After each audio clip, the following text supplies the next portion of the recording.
coronavirus is taking a serious toll on doctors and nurses' mental health. Nearly half of COVID-19 patients lying in intensive care units can expect longer-term complications. Putin called the start of a military special operation, in his words, to demilitarize Ukraine. A missile striking an industrial park in western Ukraine. By Russia's full-scale invasion with attacks across Ukraine, which is the size of Texas. China's highly anticipated 20th Party Congress has wrapped up with great fanfare and few surprises. As expected, Xi Jinping was formally endorsed as leader of the Communist Party of China for an unprecedented third term, marked a new low in US-China relations. In the aftermath, China has suspended dialogue with America on military issues, transnational crime, and climate change. Inflation has risen significantly in the past year on both demand and supply factors, including the energy shock. Major Western central banks, in particular Federal Reserves, have embarked on an aggressive tightening path. Factoring the impact of inflation there, especially on areas like petrol prices, for example, which is pushing up the overall retail sales. A global recession is just around the corner. One factor is that central banks are hiking interest rates to ease inflation. That's taking the heat out of domestic demand. UK economy also on the brink of recession and its political crisis, as well as how the Russian economy is faring almost 8 months into its war.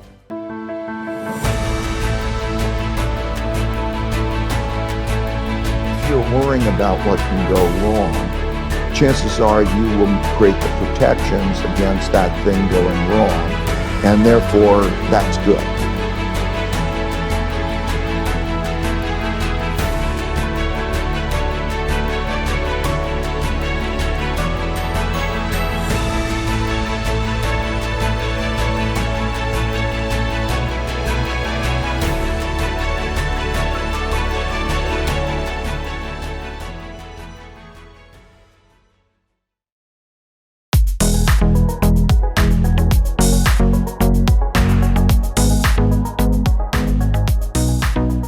ในลำดับที่1เลยในปีนี้นะครับหลายคนอาจจะมีคำถามว่าชัดๆเลยนะครับว่าจะเหมือนปีที่แล้วหรือเปล่า2022ซึ่งเป็นปีที่เต็มไปด้วยความไม่แน่นอนทั้งหลายทั้งปวงนะครับปีนี้สถานการณ์จะดีขึ้นบ้างไหมเงาทะมึนของ recession หรือว่าเศรษฐกิจตกต่ำนั้นจะมีหน้าตาเป็นอย่างไรนะครับ20นาทีนับจากนี้นะครับเราจะสนทนากันนะครับกับหัวหน้านักเศรษฐศาสตร์นะครับแล้วก็หัวหน้าของฝ่ายวิจัยของabrdnนะครับในหัวข้อที่เกี่ยวข้องกับมุมมองในเชิงภาพรวมด้วยAnd I would like to proceed further to our first sessions, which will last approximately 20 minutes. And I would like to invite upon the stage the Chief Economist and the Head of abrdn Research Institute upon the topic abrdn House View upon the Macroeconomics. Please join me in welcoming คุณ Jeremy Lawson ขอเสียงปรบมือต้อนรับคุณ Jeremy Lawson ด้วยครับ I think that a lot of people might ask whether or not 2023 will be like 2022, full of uncertainty. As you head of research in abrdn, I mean, what kind of questions or what kind of concern that investors have been asking you in the past couple of weeks? Yes, so there are a number of questions that we're asked very regularly, and that doesn't really differ much depending on which part of the world that you're in. So some of those are, well, has inflation really peaked globally? Can we be very confident that that's occurred now? How quickly, though, will inflation come down, and will core or underlying inflation be a lot stickier than headline? So we know that energy prices, for example, are falling, but is that enough to mean that inflation is no longer a problem? Do we think that a recession is coming? If so, in which countries? How severe is it going to be? How long will it last? How are policymakers going to react, and particularly the Federal Reserve, which is obviously very influential for the global economy and markets? Will they allow a recession to occur, or will they try and evade their responsibility? for reducing the imbalances in the US and global economies. Is China different? Is China going in a different direction in 2023, particularly as it reopens from its zero COVID policies? And then finally, what does this all mean for markets? Because as you said, 2022 was a very difficult year. Will 2023 be difficult as well? นะครับคำถามผมถามว่าปีนี้จะเหมือนปีที่แล้วหรือเปล่านะครับคือมีความไม่แน่นอนนะครับแล้วจากการที่แกเป็นคนที่ดูแลทางด้านของ research นะครับที่อับเบอร์ดีนแล้วเนี่ยเวลาเจอนักลงทุนชอบถามอะไรบ้างเขาลิสต์ออกมาด้านหน้านี้นะฮะ recession จะเกิดไหมเศรษฐกิจถดถอยสถานการณ์เงินเฟ้อแย่ที่สุดแล้วหรือเปล่าหรือว่ามันจะอยู่กับเราไปนานขนาดไหนจีนล่ะจะเป็นยังไงผู้กำกับดูแลนโยบายโดยเฉพาะยิ่งเลยนโยบายการเงินของธนาคารกลางโดยทั่วๆไปนั้นจะเป็นยังไงบ้างอีกส่วนหนึ่งครับเครื่องบินลำนี้เครื่องบินเศรษฐกิจจะร่อนลงแบบ soft landing หรือจะร่อนลงแบบสั่นสะเทือนนะครับ well a lot of people thinking about this year will be a year of recession at least in the economy in the Western Hemisphere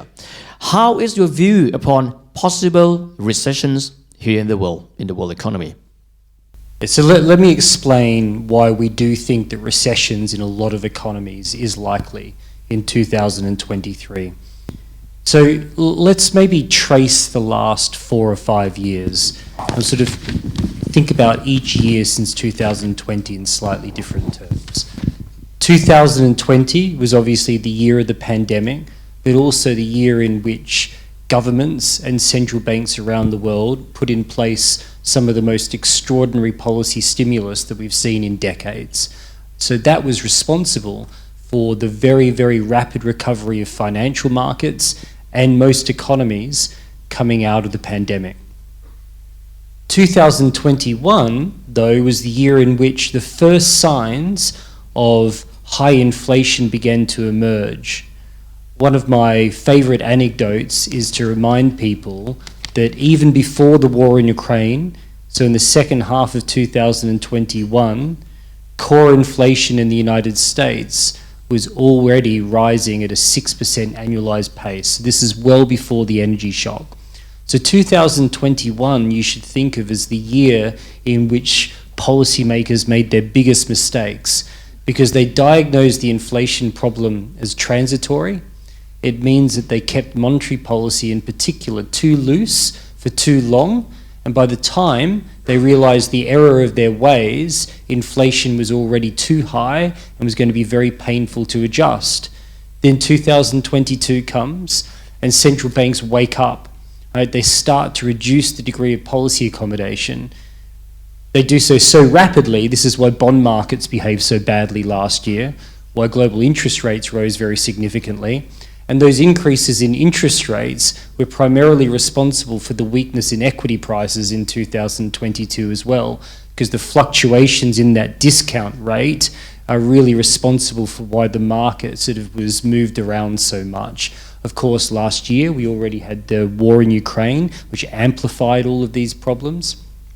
And then, of course, China was maintaining a zero COVID policy until the end of the year. In fact, you can think of 2022 as though it was a recession year in China, and it's one of the reasons why 2023 will be very different. So now think of 2023 as really being about the year of reckoning. The consequences really come home to roost in all of those economies where policy tightening has been very significant. Because the inflation problem, although it's not as bad as it was before,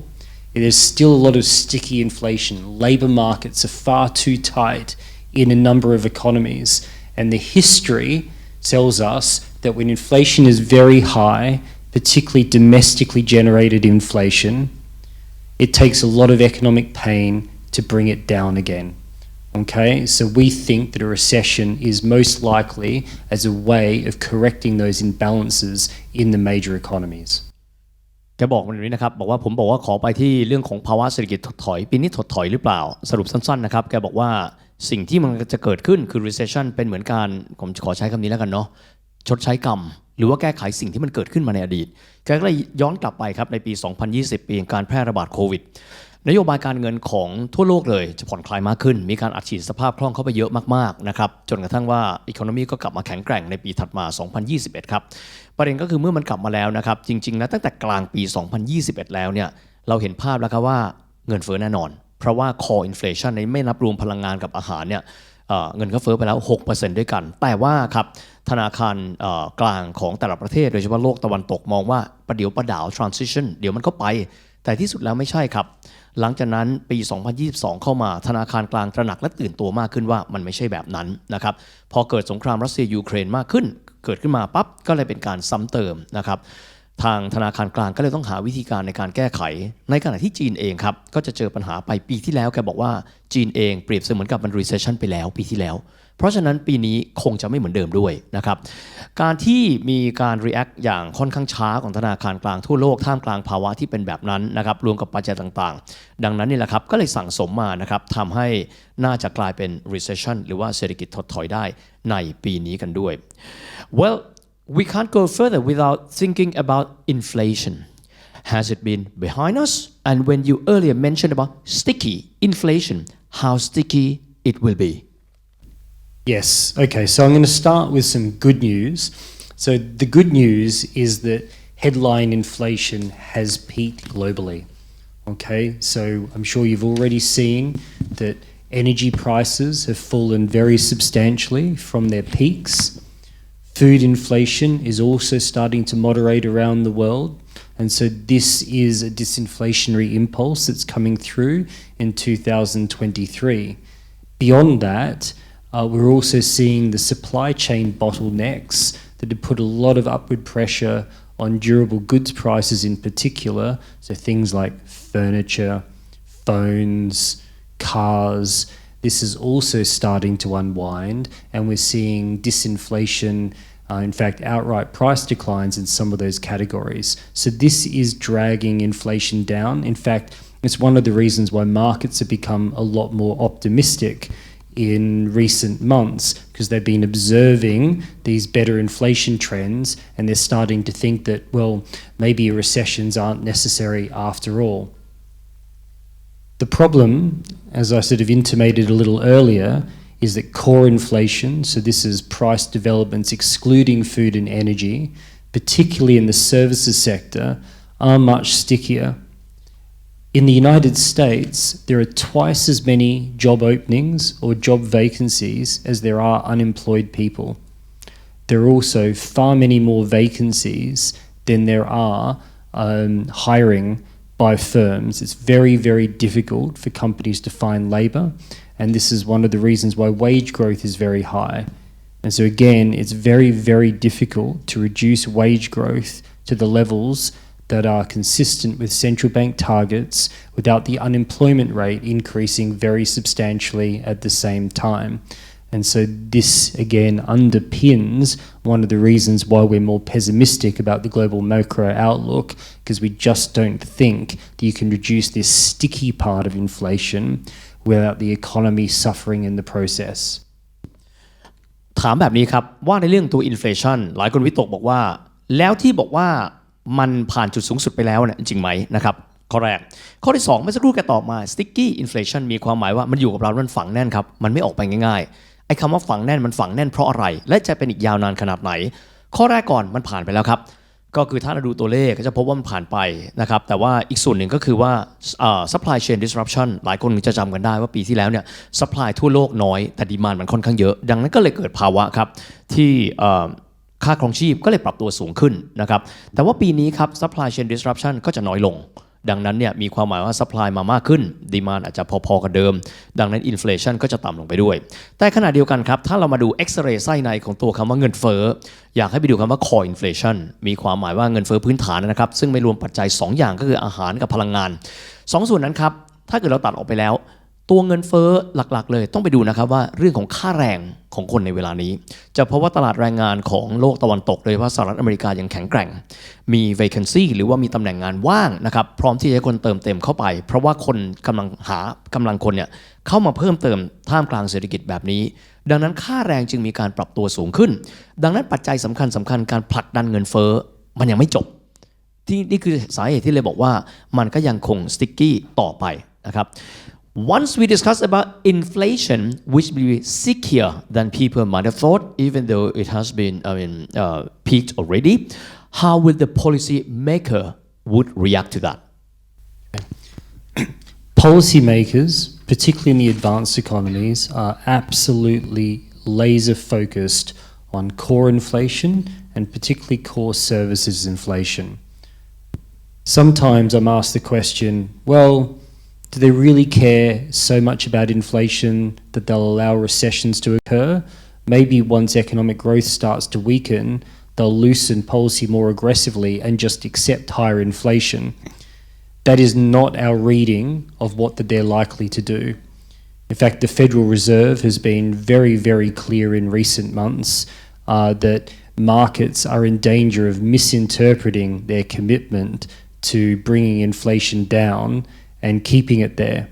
This is one of the reasons why monetary policy and financial conditions have to be very tight in the near term, because it's a key part of the adjustment that is necessary. But look on the right-hand side chart here. What you can see is our policy rate forecasts for the major economies over the next 2 years. So you'll obviously notice the steep rise in policy rates across all of these economies by different amounts depending on just how severe inflation has been. But then also look what comes next. What comes next in our forecasts is quite an aggressive rate cutting cycle. So let me explain a little bit more about why we think that the central banks will eventually cut rates a lot. The reason is relatively straightforward. We are forecasting quite a significant recession. The Federal Reserve and other central banks are not. Right? The Fed is expecting a soft landing. So whereas the Fed is guiding markets to expect that the policy rate will remain roughly around 5% until the end of the year and into 2024, that's because they're very optimistic about the economic outlook. If we're right that the economy falls into recession in the second half of the year, and then that itself starts to bring inflation down even more rapidly than the Fed thinks, then both parts of the Fed's mandate and other central banks' mandates will be causing them to start to loosen policy quite aggressively. And this is not priced into the bond market, of course. The bond market, a bit like the equity market, is priced for perfection at the moment. It's priced for policy rates to glide down to the neutral rate, for the Fed to engineer a soft landing. So we don't think it's wrong for markets to be pricing in rate cuts by the end of the year. We just don't think it'd be because there's a soft landing. We think it'll be because it's recessionary. คำถามครับพอสถานการณ์เป็นแบบนี้นะครับแล้วบรรดาผู้กำกับดูแลนโยบายการเงินโดยเฉพาะยิ่งเลยนะครับธนาคารกลางสหรัฐก็คือ Federal Reserve นี้เนี่ยเขาจะมองยังไงกันบ้างนะครับเอามุมของทางอับดีเลยนะครับเชื่อแบบนี้ครับยังไงก็ตามเนี่ยเบื้องต้นก่อนเลย mandate หรือว่าภารกิจสำคัญที่สุดเลยของ Fed ก็คือการจัดการกับเงินเฟ้อครับ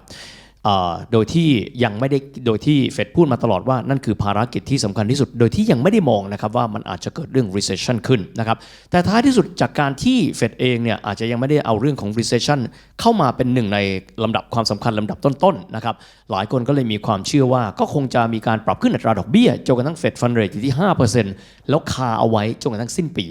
แต่อับดินมองแบบนี้ครับบอกว่าเรื่อง recession น่าจะเป็นไปได้ว่าเราจะเริ่มเห็นมันมาเนี่ยนะครับในไตรมาสที่ 2-3 และต่อมาเรื่อยๆดังนั้นถ้าเกิดว่ามันเกิดสาเหตุแบบนั้นขึ้นจริงๆนะครับ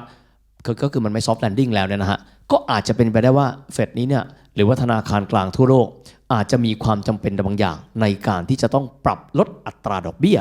ให้สอดคล้องกันไปกับสถานการณ์ที่มันจะเกิด recession นะครับนี่คือมุมมองที่แกเน้นย้ำเอาไว้แกบอกว่าถ้ามองในแง่ของตลาดบอนด์หรือว่าตลาดพันธบัตรอาจจะมีความแตกต่างไปนะครับแต่นี่คือมุมมองที่เชื่อนะครับว่าทางอับดินเชื่อว่า recession เนี่ยมันคงมา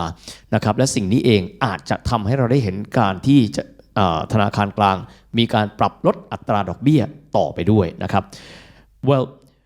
we are talking a lot about economy in Western Hemisphere mainly in the US and probably in Europe and we can't go further without thinking about the second largest economy in the world, which is China. I like your summary. Last year it was like recession in China. This year will be different. How different will that be? Very. So China, of course, surprised most people by just how quickly it relinquished that zero COVID policy. I mean, we were amongst those that were surprised. We thought that it would extend well into 2023 because vaccination coverage in China, particularly amongst the elderly, is relatively low, and hospital preparedness for the unleashing of COVID through the population wasn't ideal either. However, the authorities have decided to really aggressively relax restrictions, even though cases have risen very significantly, and we're definitely seeing fatalities rise substantially, and that'll probably increase through the Chinese New Year celebrations. There are no signs of those restrictions being reimposed again. So China's about to go through the type of V-shaped recovery that most of the other economies in the world had experienced in the previous 2 years. So Chinese growth is going to pick up quite strongly in 2023. In fact, I'll use an analogy or a metaphor here. Think of the United States and China as a bit like ships passing in the night. Right? So the American economy was very strong for a period of time, and the Chinese economy very weak. The American economy is going to become very weak, and the Chinese economy very strong. As Nick's going to talk about a little later on, this has really important implications for markets and Chinese equities in particular, but also any economic activity that relates to it. So I'll even sort of put Thailand in that category. Thailand was one of the countries, one of the economies in the world that suffered most through the pandemic because of the chilling effect that it had on tourism activity. But that is coming back with a vengeance now. And so Thailand is also one of those economies that's likely to be quite resilient through this global downturn just because of how much growth was suppressed earlier on. Now, this doesn't mean that all of China's long-term growth challenges have gone away. In fact, some of you might have seen reports today that China's population declined last year for the very first time. So this is a consequence of the demographic changes that are occurring in China because of the one-child policy that means that China has one of the lowest fertility rates in the world. Similarly, the property sector is going to go through a multi-year adjustment, right? So there's a ceiling on Chinese growth. It's not going to go back to the rates that we saw in 2010, 2011, 2012, but it's going to be a very strong cyclical recovery by the standards of other economies. Wonderful. ผมบอกแบบนี้ครับบอกว่ามาดูที่เศรษฐกิจจีนกันบ้างใหญ่ที่สุดอันดับที่2ของโลกเลยนะครับก่อนหน้านี้แกได้มีการเปรียบเทียบบอกว่าเศรษฐกิจจีนในปีที่แล้ว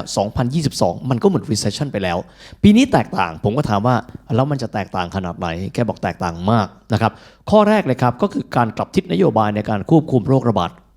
zero covid อย่างฉับพลัน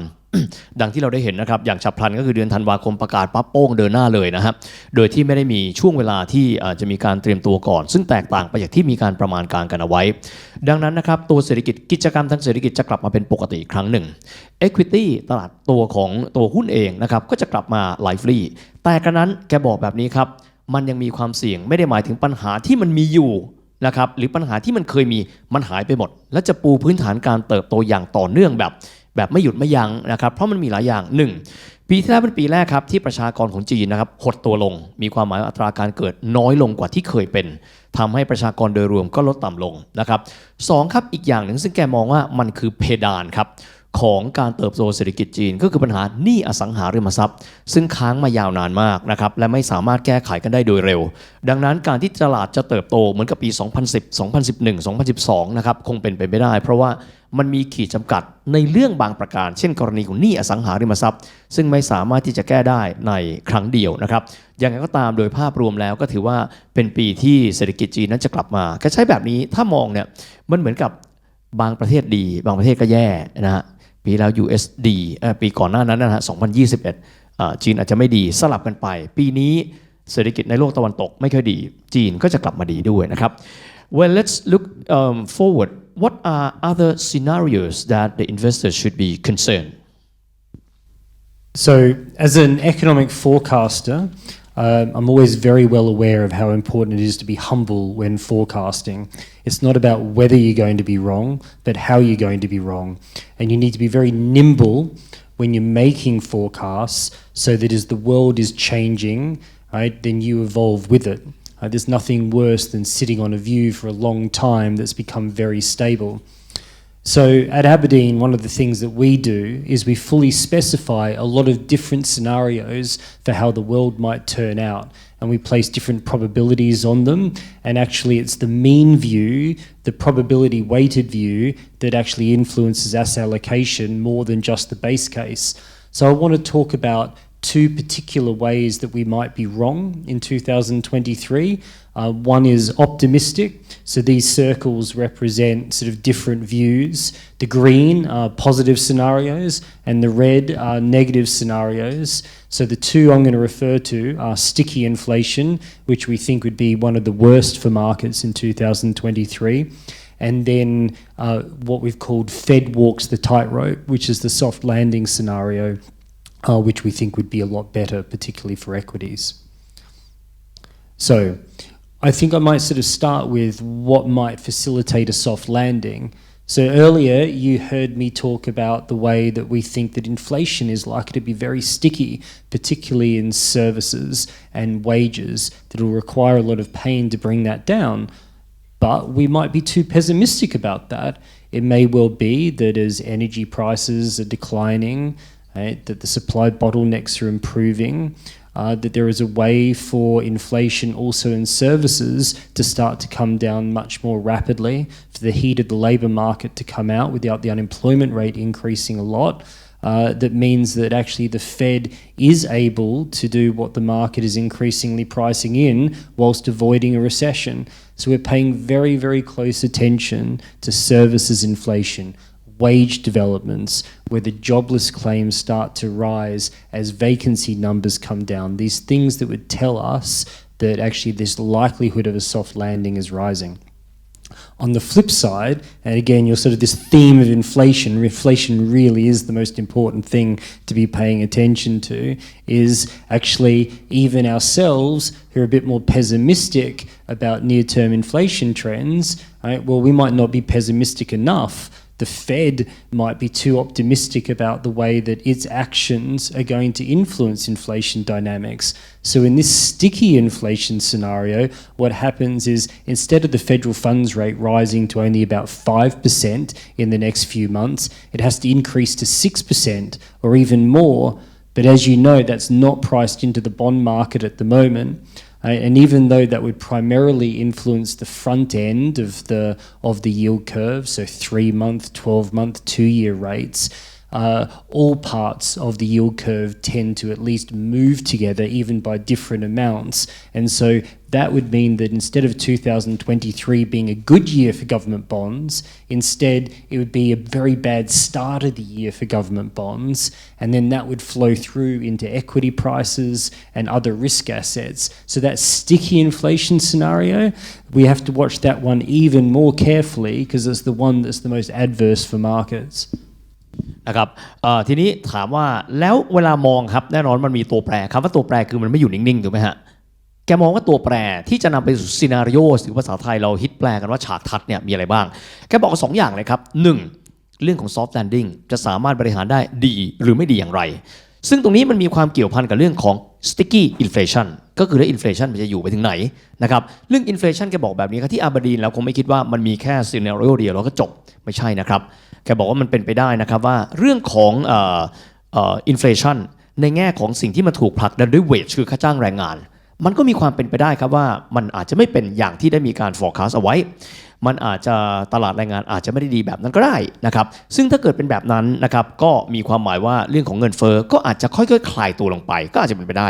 แต่ขณะเดียวกันมันอาจจะเป็นรูปแบบอื่นนะครับก็คือ inflation เนี่ยมัน stickier คือมันมีแรงดันจากเรื่องของภาค service มากขึ้น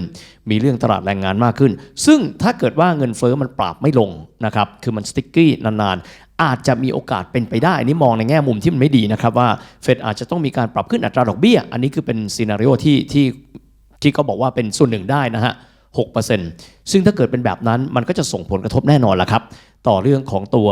ตลาดบอนด์แล้วก็จะส่งผลกระทบต่อมานะครับที่การลงทุนที่ equity ด้วยดังนั้นเนี่ยเวลามองคงไม่ได้มองว่ามันมีทางเดียวมันก็สามารถที่จะเทิร์นเปลี่ยนเป็นมุมที่มันดีขึ้นหรือว่าแย่ลงได้ด้วยเช่นเดียวกันนะครับ Well, with a lot of uncertainty ahead of us, what are opportunities? What kind of opportunity existing in that kind of ambience? Okay, I'm going to start a little bit with just be very clear about what our house view is around global asset prices, and then we can get into the opportunity side as a more positive or optimistic conclusion to my otherwise pessimistic presentation. So the first really important point is that the recessions that we're forecasting in the advanced economies is not priced into their equity markets at the moment. Right? So whether you look at analyst earnings expectations or whether you back them out, so you imply them from what's priced into the market seems to be expecting moderate positive corporate profit growth in 2023. So if we're right about recessions in those economies, then those corporate earnings are going to decline, they won't grow positively, right? And those expectations will have to adjust. And so this optimism we've been seeing in risk assets, this will unwind through 2023. You would expect to see corporate credit spreads widening as well. And so in these circumstances, this is why we are underweight corporate risk in our house view model portfolio. Now, the exception to that is China, right, where because of the dynamics I spoke about earlier, we do think that there's the opportunity for Chinese equity markets to continue to do well this year, but it'll be one of the very, very few equity markets in the world that you think might generate a positive total return. When it comes to currencies, we think that there's the potential for the US dollar to start appreciating again as that global risk sentiment weakens. And as you will have gathered, in recessionary circumstances, we think that global government bonds can be one of the best performing asset classes in 2023 if we are right. But it's very important to go beyond that very, very high level asset view and then into the nature of the opportunities from a more granular perspective, as you were indicating earlier. So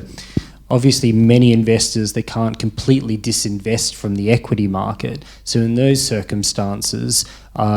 it's really important to own quality. Okay, so the last couple of years have been characterized by first a boom in growth assets and then a rotation into value, particularly sort of with rising interest rates and higher commodity prices. But quality is a theme that can do quite well in recessionary circumstances. And the same goes for credit portfolios, where you want companies, because default rates will rise, and market implied default rates will increase even more than that. So you want companies with recession resilient business models. You want companies that are managing their leverage and their interest rate positions well. Companies that are managed have got very, very good corporate governance. So these sort of characteristics can be very important. We also think in these circumstances you want uncorrelated assets. So this is why sort of liquid alternatives are something that's really important to consider. There are a number of types of assets you can own that just don't fluctuate very much with the business cycle, and they can sort of generate sort of better returns in these circumstances. And of course, as I said before, right, China has the potential to be one of the biggest surprises for investors. Nick's going to talk about this in much more depth sort of soon. But even with the rally in Chinese equities that we've seen, this is still not an expensive market, but you still need to play that story quite carefully through stock selection. นะครับทีนี้ผมถามว่าท่ามกลางบรรยากาศแบบนี้นะครับฝุ่นตลบเลยดูไม่รู้ข้างหน้าจะเป็นยังไงบ้างมองภาพรวมยังไงบ้างรวมถึงโอกาสในการลงทุนนะครับข้อแรกก่อนเลยสิ่งที่ได้ forecast เอาไว้ว่าจะมีนะครับโอกาสของ recession สิ่งนี้ยังไม่ถูก price in เข้าไปนะครับในบรรดา investor ดังนั้นเนี่ยอาจจะได้เห็นภาพแบบนี้นอกจากนี้เนี่ยตัวของผลกำไรนะครับผลประกอบการของทางบริษัทอาจจะได้รับผลกระทบเพิ่มเติมไปด้วยนะครับซึ่งอาจจะมีเรื่องของความเสี่ยงแต่ทั้งนี้ทั้งนั้นนะครับขอแยกนะครับเรื่องของ advanced economy คือตลาดที่เติบโตไปแล้วนะครับกับอย่างเช่นกรณีจีนอาจจะเป็นเรื่องคนเรื่องกันนะครับแล้วก็นอกเหนือไปจากนี้นะครับสิ่งหนึ่งเลยหากว่าจะมีการลงทุนขอให้โฟกัสนะครับที่คุณภาพของตัวบริษัทที่เราจะไปลงทุนนะครับว่าเรื่องของเครดิตพอร์ตโฟลิโอเขาเป็นยังไง สถานะทางการเงินของเขาเป็นยังไงบ้างนะครับอยากให้ selective พอสมควรในการที่จะเดินหน้าเข้าไปลงทุนนะครับดู governance ของเขาและอื่นๆนะครับแล้วก็นอกเหนือไปจากนี้ขอให้ดูนะครับการลงทุนในเรื่องของทางเลือกซึ่งบางครั้งเนี่ยมันอาจจะแตกต่างไปจากตลาดหลักๆหรือว่า asset class หลักๆที่เราลงทุนแล้วก็ท้ายที่สุดนี้นะครับยังไงก็ตาม